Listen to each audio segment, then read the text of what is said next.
Livro do profeta Isaías, capítulo de número 55.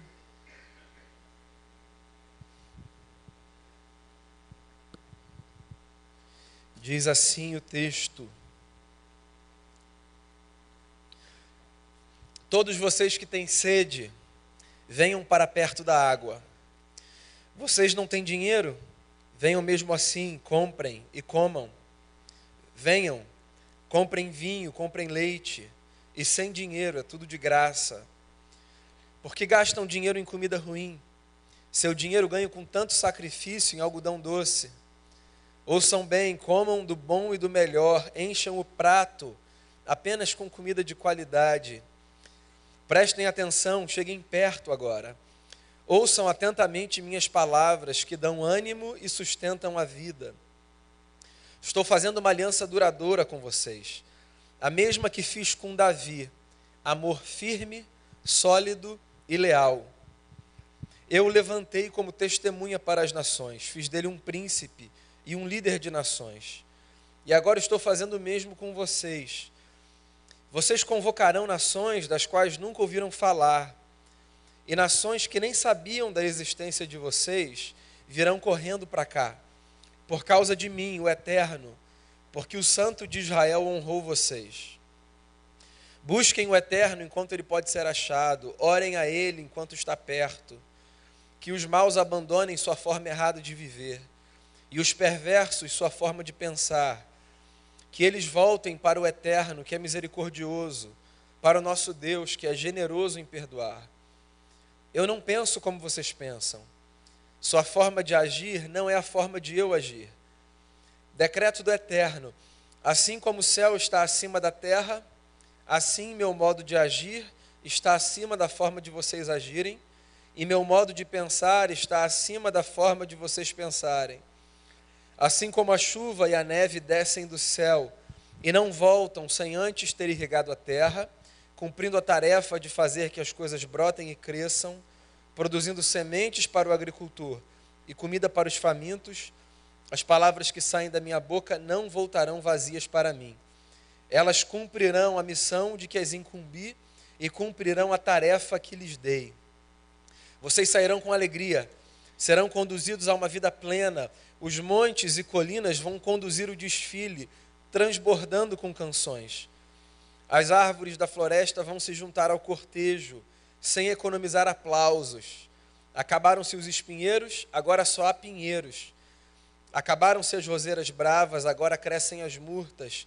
São monumentos erguidos em homenagem ao Eterno, evidências vivas e duradouras que dão testemunho do Eterno. Esse é o texto, palavra do Senhor. Queria fazer uma oração, a gente começa a refletir. Pai, nesse domingo de manhã, dia de sol, de graça, de beleza, dia de descanso, que a nossa alma encontre descanso ao ser acolhida pela Tua palavra. Que o texto lido nos fale ao coração e que nos seja um convite para mergulharmos nessa dinâmica maravilhosa que é a dinâmica da graça. Abençoe todo mundo que está aqui, todo mundo que virá ouvir essa palavra em algum momento. Que a Tua palavra encontre dentro da gente espaço para florescer, porque a Tua palavra é a palavra de vida, assim a gente crê. E eu oro pedindo perdão pelos nossos pecados, em nome de Jesus, amém. A vida nos dá muitas sensações bacanas, gostosas, satisfatórias, né? Então você pode pensar aí num sem número de experiências que seriam classificadas por você como experiências satisfatórias, experiências de prazer. Dentre as muitas experiências que a gente tem de prazer e de satisfação, eu penso que uma delas é a experiência que acontece quando a gente percebe que um convite externo veio ao encontro de uma demanda que existia na nossa alma. Todos nós temos demandas na alma, não é verdade? Todo mundo tem uma agenda interna, expectativas que a gente nutre, desejos, sonhos. Às vezes a vida é generosa o bastante para fazer com que essas expectativas e esses desejos sejam supridos por um convite que nos é feito. Então você pode pensar, por exemplo, num convite que te é feito para trabalhar no lugar que você sempre sonhou em trabalhar. Num convite que é feito por uma pessoa com quem você gostaria de sair e ela resolve te chamar para jantar. Um convite que é feito por um amigo, por uma viagem que é para você a viagem dos sonhos. Às vezes a nossa agenda interna encontra beleza quando se percebe diante de um convite que casa perfeitamente com a nossa expectativa. E esse texto é um texto que fala sobre isso, sobre um convite. O Damião começou a nossa celebração hoje de manhã lendo outro texto de Isaías. Ele disse que Isaías é esse profeta hebreu que conseguiu conectar na sua história e na sua trajetória a força da erudição e a leveza da poesia. E aqui a gente está diante de um texto que é uma poesia, um convite, que alguns resolvem chamar de convite da graça. A palavra de Isaías é cheia de força e cheia de leveza, como toda poesia deve ser. E ela começa de maneira muito desconcertante, porque ela começa dizendo assim: venham para perto das águas, vocês que estão com sede. Venham, vocês que estão com fome. Venham se alimentar. Venham comprar sem dinheiro. Aí há tanto a beleza da poesia, quanto a provocação da voz profética. Venham comprar sem dinheiro. Como é que a gente compra um negócio sem dinheiro? Para a gente comprar um negócio, a gente precisa de algo que a gente dê, como troca por aquilo que a gente recebe. Mas exatamente é esse o ponto. Parece que o profeta está querendo mostrar para a gente que as coisas que a gente mais precisa na vida não são aquelas que a gente conquista a partir da entrega de um dinheiro, de um valor qualquer. Parece que o profeta está tentando abrir os nossos olhos para o fato de que existe à nossa disposição uma série de coisas que são necessárias, que correspondem aos anseios internos da alma, que fazem esse match com a nossa agenda interna e que estão ao nosso acesso sem que nós precisemos dispor de recursos para tais. Todos nós sabemos disso. A verdade é que muitas vezes nós vivemos nos esquecendo ou negligenciando esse fato. As coisas mais importantes da vida não estão entre aquelas que o nosso dinheiro compra. As coisas mais importantes da vida são realidade de graça. São experiências que nos aproximam dessa percepção de que a máquina que faz o mundo girar não é o dinheiro, é a graça. O Bernardo, por exemplo, na hora do louvor, trouxe para a gente essa aproximação da dinâmica da paternidade com a dinâmica da experiência do homem com Deus. E é verdade. Se você não é pai ou mãe, você pode pensar em qualquer outra relação que peça de você essa entrega visceral, uma amizade verdadeira, a sua relação com familiares ou com amigos, que não necessariamente um filho, uma filha. Como é que essas experiências nos levam para perto da descoberta de que Deus é maravilhoso, né? Como é que um abraço de uma criança, como é que um sorriso de um cônjuge, como é que um pão partilhado, um perdão concedido, um sorriso que é dado a um terceiro de graça, como é que isso tudo aproxima a gente de Deus? A gente vive uma espiritualidade muito curiosa. Nos ensinam que para nós falarmos com Deus, nós precisamos fechar os olhos. Isso faz parte de uma pedagogia. Eu ensino assim aos meus filhos, para que eles não se distraiam, para que eles tentem perceber Deus do lado de dentro. Mas a verdade é que uma vez que a gente descobre que a gente pode encontrar Deus do lado de dentro, a gente precisa dar mais um passo e abrir bem os olhos e perceber que Deus está nas coisas de graça que existem na vida, nas experiências gratuitas que a gente troca, que a gente vive, à medida que a gente caminha. Deus está no próximo, em cada encontro despretensioso, casual. Venham, é o convite do profeta, e comam, venham e bebam. Venham e descubram que Deus não está entre aquelas coisas que o nosso dinheiro pode comprar. Venham e descubram que a beleza da vida não está naquilo que o nosso cartão de crédito é capaz de trazer para perto. Venham e constatem que Deus está naquilo que não nos custa dinheiro, no amor que a gente dá, no abraço que a gente experimenta. O profeta avança no texto e ele diz assim: por que vocês gastam dinheiro com a coisa errada? Eu não sou o cara que vou dizer para você aqui que dinheiro não é importante, porque a gente precisa de dinheiro para viver. Os nossos projetos são financiados, boa parte deles, com dinheiro. As nossas contas não são pagas com amor, elas são pagas com dinheiro. Mas às vezes a gente supervaloriza coisas que deviam ter um valor na vida e que acabam se tornando o centro da nossa existência. E esse negócio consome tanto a gente por dentro que a gente passa a gastar o nosso dinheiro com coisas erradas. Olha só, ninguém aqui tem o direito de controlar a agenda de ninguém, certo? Esse é um exercício que cada um precisa fazer por si e para si. Mas o profeta está fazendo mais uma denúncia aqui. Como se estivesse dizendo o seguinte: será que nós não estamos vivendo invertendo valores? Será que não existem coisas que são mais importantes do que outras, mas que por alguma razão estão recebendo menor importância na nossa agenda?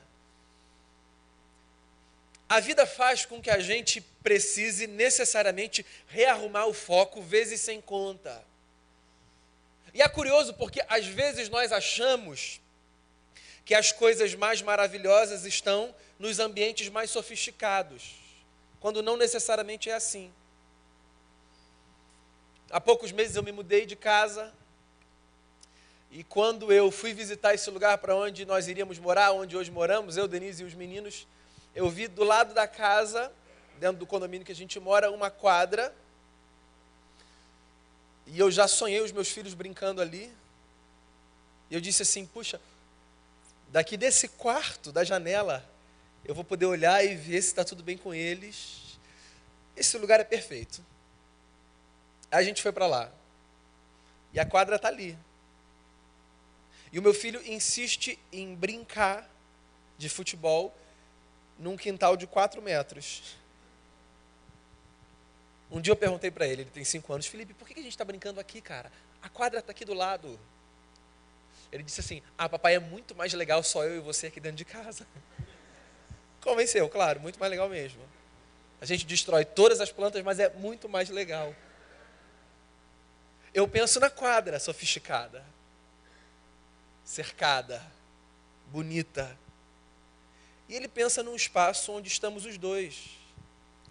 Porque o espaço onde estamos os dois é mais valioso para ele do que a sofisticação de uma quadra. Qual é a sua quadra?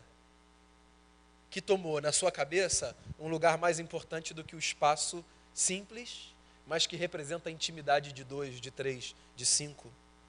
Você entende? O profeta está dizendo: por que a gente gasta dinheiro com aquilo que não é importante? Ele não está empurrando a gente para um estilo de vida X ou Y, ele só está colocando sobre a mesa uma verdade. O fato de que nós precisamos o tempo todo reavaliar as nossas prioridades, porque às vezes nós gastamos o nosso tempo, os nossos recursos, o nosso esforço, pensando em coisas mirabolantes, quando o que há de mais sagrado naquele momento está apenas no encontro entre dois. Existe tempo e espaço para as coisas sofisticadas, mas o segredo da vida não está necessariamente nas coisas sofisticadas. Está no tempo que você passa com alguém, na proximidade, na atenção, no afeto, na importância que você dá, na palavra de amor, no carinho que você troca. Está aqui o profeta, o poeta, fazendo uma denúncia, trazendo um alerta. Venham, comam e bebam de graça. Por que é que vocês gastam dinheiro com aquilo que não importa? Daí ele diz: encham o prato de vocês com comida de qualidade. Parem de comer algodão doce. É o que diz o texto na versão A Mensagem. A vida é assim: quanto mais cedo a gente descobre o que tem qualidade, mais chance a gente tem de viver melhor, certo? É verdade que esse é o tipo de coisa que a gente só vai descobrindo à medida que a gente vai acumulando experiência e sabedoria e maturidade. É por isso que a sabedoria bíblica fala para a gente honrar aqueles que já caminharam mais. Honrar os cabelos brancos dos que já passaram por mais quilômetros nas estradas da vida. Porque a sabedoria dá a qualquer pessoa a graça de agir de maneira mais assertiva, né? Escutar quem já caminhou mais é fundamental, porque isso faz com que a gente evite tropeços que a gente poderia evitar. Comam comida de qualidade, comam o que é importante, se alimentem na vida existencialmente, espiritualmente, emocionalmente, materialmente, relacionalmente, se alimentem daquilo que é verdadeiro, que é duradouro, que vai contribuir. Tem uma frase de C.S. Lewis que eu já citei aqui 10.000 vezes, que eu acho muito bacana. Ele disse assim certa vez: tudo aquilo que não é eterno é eternamente inútil. E eu acho que essa frase ela faz sentido dentro de um contexto, né?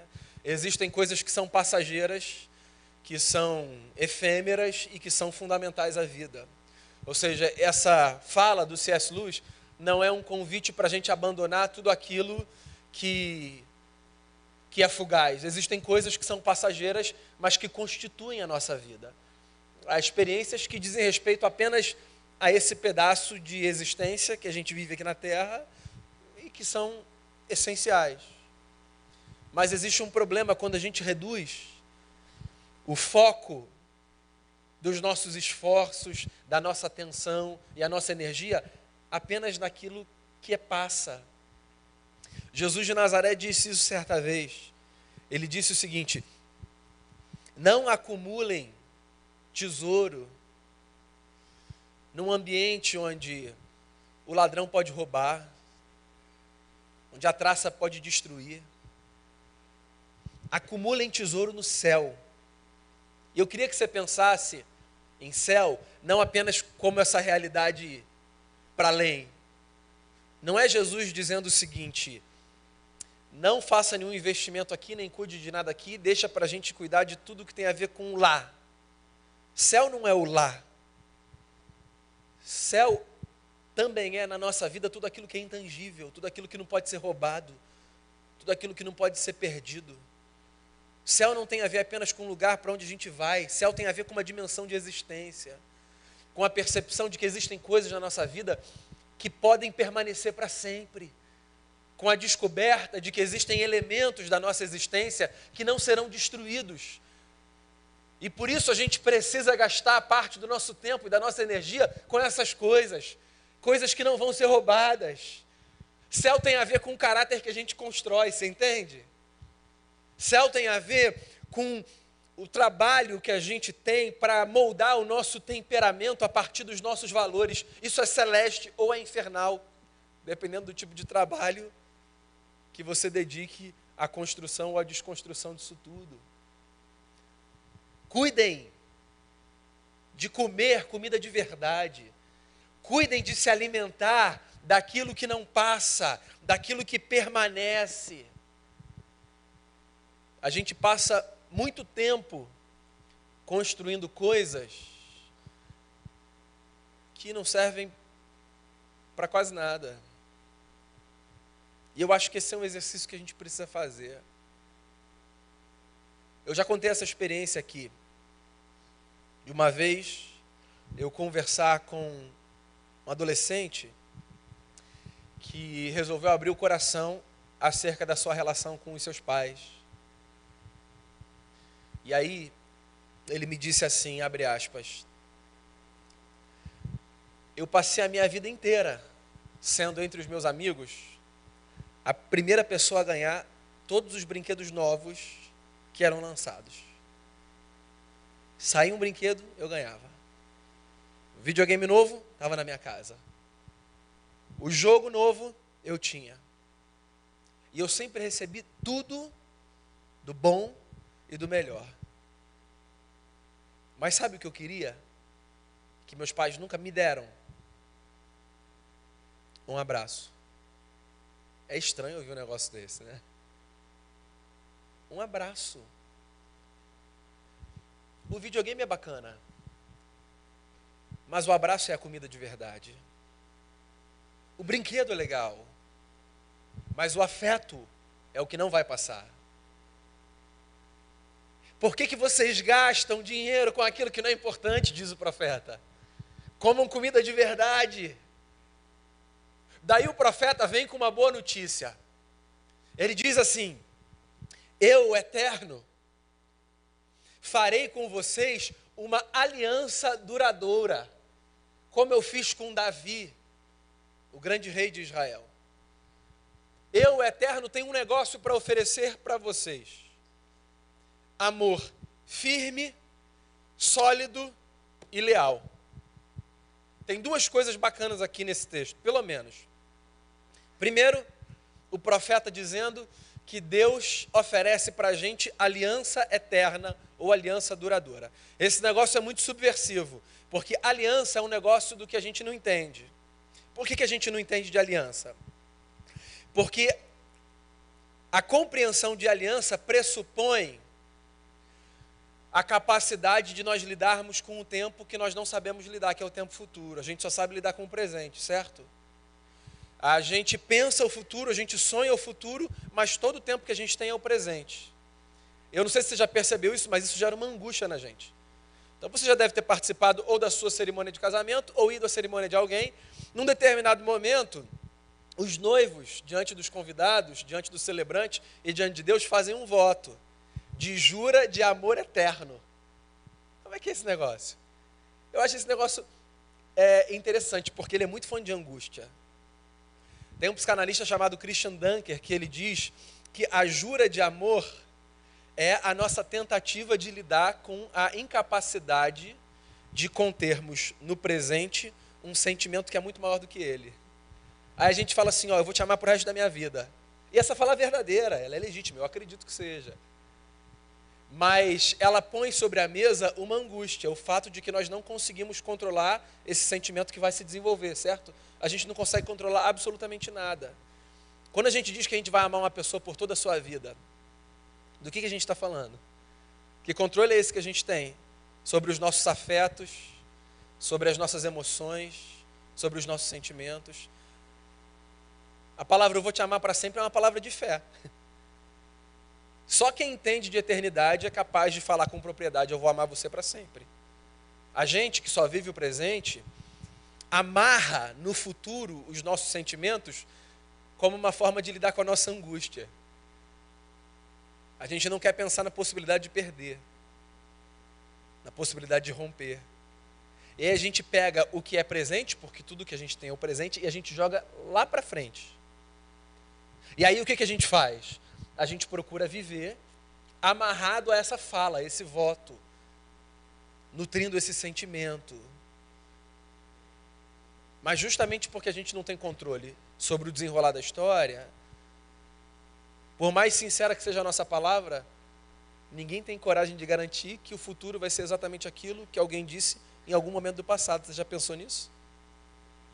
Só Deus é capaz de dizer, eu firmarei com você uma aliança eterna. É por isso que a gente não consegue entender a nossa relação com Deus. Tem gente que vive um monte de crise, dizendo assim, não, agora Deus não me aceita mais não. Porque a gente projeta na nossa relação com Deus a maneira como a gente vive a nossa relação com o próximo. A nossa relação com o próximo nos surpreende, certo? Nós nos surpreendemos com o que os outros fazem com a gente. Então, um ato de alguém nos causa muito espanto, para o bem ou para o mal. Ou a gente diz muito feliz, eu não acredito que você fez isso.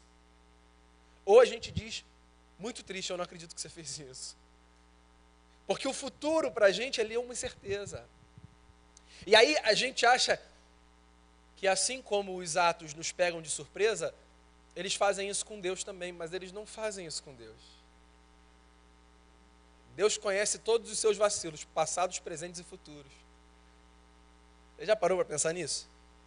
Que está posto sobre a mesa da Trindade não apenas o pecado que você cometeu, mas o pecado que você vai cometer. É ruim, né? Pensar que Deus sabe o vacilo que eu vou dar, amanhã, daqui a 10 anos ou daqui a 35? E que ainda assim ele faz valer a palavra de: eu tenho para te oferecer um amor leal, firme e duradouro. É por isso que Deus é o absurdo do absurdo. Deus é a subversão da lógica da vida. É por isso que para Deus a gente não precisa mais desse espaço de tentar pretender ser alguma coisa. O convite do Evangelho é fascinante porque é Deus dizendo o seguinte: chega. Chega de teatro, vamos para a vida de verdade. Venha viver comigo, eu quero caminhar com você. Eu quero oferecer a você tudo o que você tem ou o que você precisa para viver bem. E eu sei que não vai ser legal o tempo todo, porque você não dá conta de fazer do jeito certo o tempo todo, mas eu quero caminhar com você. Esse é o convite da graça. Deus, na perspectiva bíblica, dispensa qualquer pretensa perfeição para que Ele esteja do nosso lado. Isso não é um aval para você viver de qualquer maneira. Isso é só um lembrete de que você não precisa transformar sua trajetória num teatro. Porque Deus entende de aliança. E a palavra dele é: eu vou oferecer para você um amor firme, sólido e leal. E a gente pode confiar nisso. Uma vez uma pessoa me disse assim: pastor, eu orei tanto semana passada para Jesus não voltar. Esse negócio é um negócio curioso no linguajar evangélico, né? A gente quer Jesus, mas agora ainda não. Fala, Senhor, fica aí mais um pouquinho, que aqui está ruim, mas está bom. Não é isso? Todo mundo quer ir para o céu, ninguém quer morrer, certo? E aí eu perguntei: por que você orou para Jesus não voltar? A expectativa da igreja há 2000 anos é: volta, Senhor, né? Que haja esse encontro, essa epifania maravilhosa. E aí a pessoa me disse assim, que eu dei uma vacilada muito grande. E eu acho que se Jesus voltasse na semana passada, eu ficava. Falei, então ainda bem que ele não voltou, né? Que negócio é esse da gente ficar? Deus será tudo em todos, estará para sempre com a gente. Deus não se surpreende. Acho que Deus se entristece. A Bíblia descreve Deus como esse ser dotado de sentimentos. Quando meu filho me frustra, eu não deixo de ser seu pai. Eu me entristeço. E eu procuro ensiná-lo a não fazer mais aquilo que me entristece. Se aquilo que me entristeceu, porque o que ele fez foi errado. Mas eu jamais deixo de ser seu pai. E eu acho que funciona assim. Os meus vacilos devem causar no meu pai eterno uma espécie de frustração e de tristeza. Como quem diz do alto, não precisava ter sido desse jeito.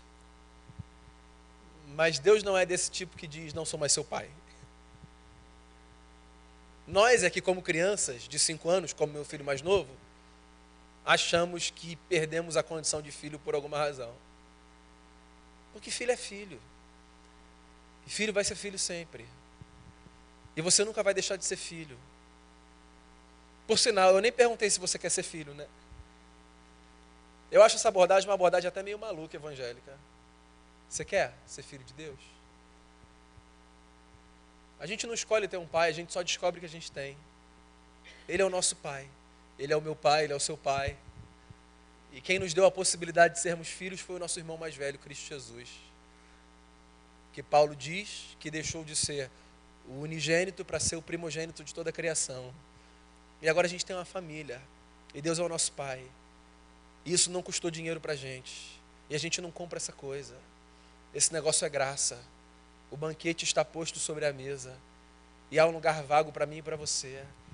E a gente só precisa se aproximar e desfrutar daquilo que a gente não compra com dinheiro, daquilo que não vem junto com o status social, daquilo que não é resultado de conquista humana. É graça. Por que vocês gastam dinheiro com aquilo que não é importante? Comam comida de qualidade. O Eterno tem uma aliança para a gente. Amor firme, sólido e leal. Aí o profeta diz assim: portanto, busquem a Deus, enquanto Ele pode ser encontrado. Deus está perto. Busquem enquanto. Seja protagonista dessa história. Busque o eterno. Ele está perto de você. Jesus, certa vez, disse aos seus interlocutores: não perguntem onde está o reino de Deus, de onde virá, se está lá ou acolá. O reino de Deus está dentro de vocês. Sim, o governo de Deus está dentro de nós. Deus não é desses que chega montado em cavalos, com um exército, levantando bandeiras, formando um império.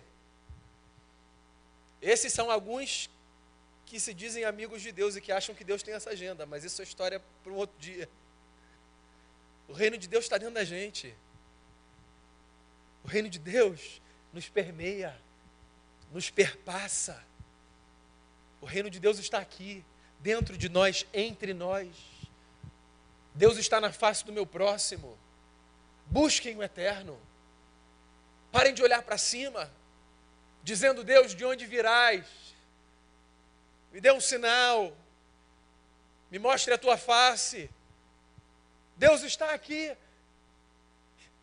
Por que as crianças nos sensibilizam? O rosto de um bebê, a singeleza de uma vida que precisa integralmente de cuidado. Lá no fundo da nossa alma, pelo menos penso eu, elas nos fazem lembrar que existe um elemento sagrado e divino na existência humana. Sim, Deus está dentro de nós. Portanto, ao buscar o eterno, não apenas feche os olhos, abra-os muito bem e encontre Jesus de Nazaré na face de quem está do seu lado. E mergulhe nessa experiência de fé, construindo vida relevante e saudável de maneira horizontal.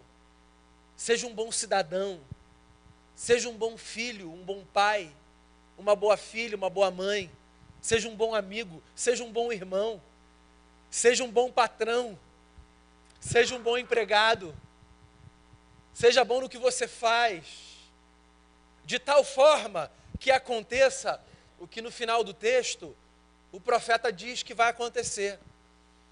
O profeta está num contexto onde Deus estava numa nação, e é por isso que ele se utiliza dessa linguagem. Ele diz assim: as nações virão até vocês.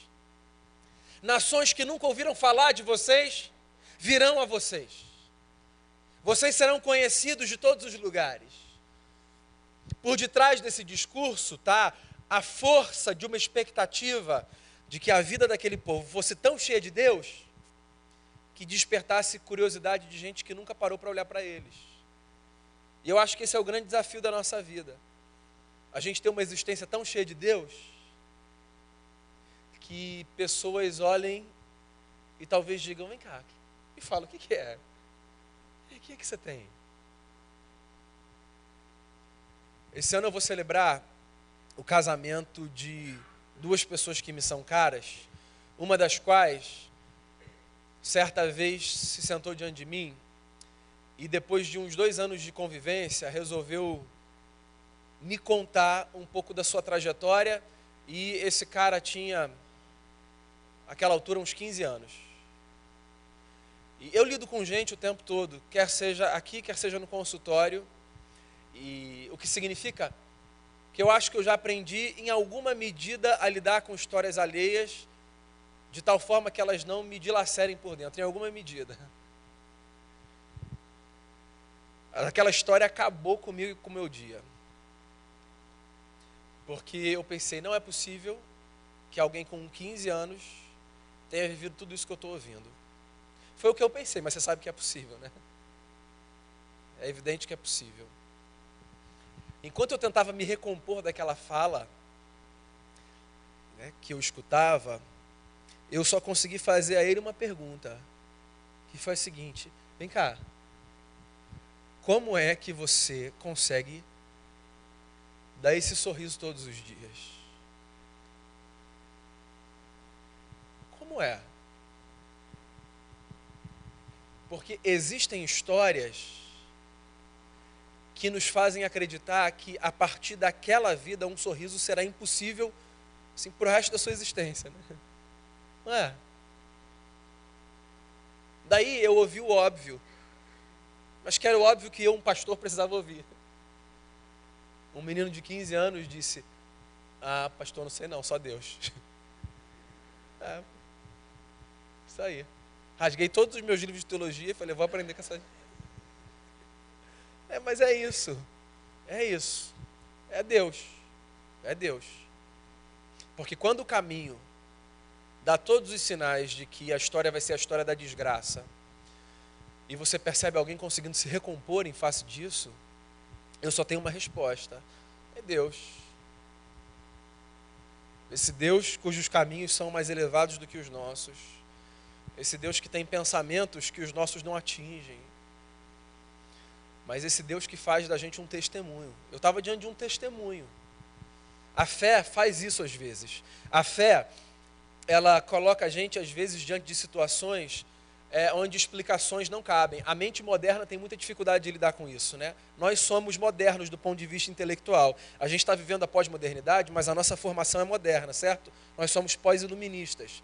Então, nós fomos condicionados a acreditar que as coisas só são factíveis e reais se elas passarem pelo crivo da razão. Então, se alguma coisa for explicável racionalmente, então eu acredito nesse negócio. Se eu não puder explicar, então isso é balela, é conto de fadas, é história da carochinha. Só que a pós-modernidade chegou dando uma rasteira, né, nesse pressuposto moderno, de que a razão é senhora de todas as coisas. E na verdade a pós-modernidade pega carona em outras épocas. No próprio século XX, o Freud chega jogando uma bomba, dizendo assim, não pensem que tudo está no campo da razão. Existe uma instância chamada inconsciente que arrebenta a razão e dá rasteira na gente. Pois é, existem coisas na nossa vida que não são explicadas e jamais serão. E nós, essa gente de fé,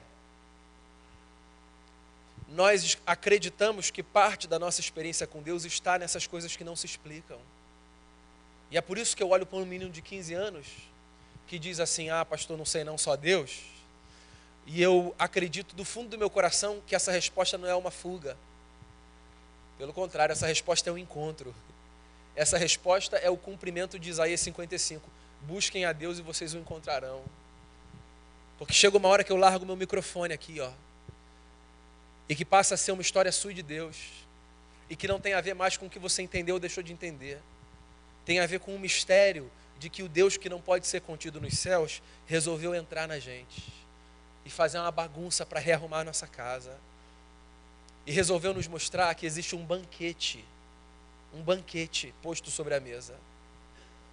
E é esse banquete que alimenta a nossa vida. Não o que a gente constrói. Não apenas o que a gente conquista.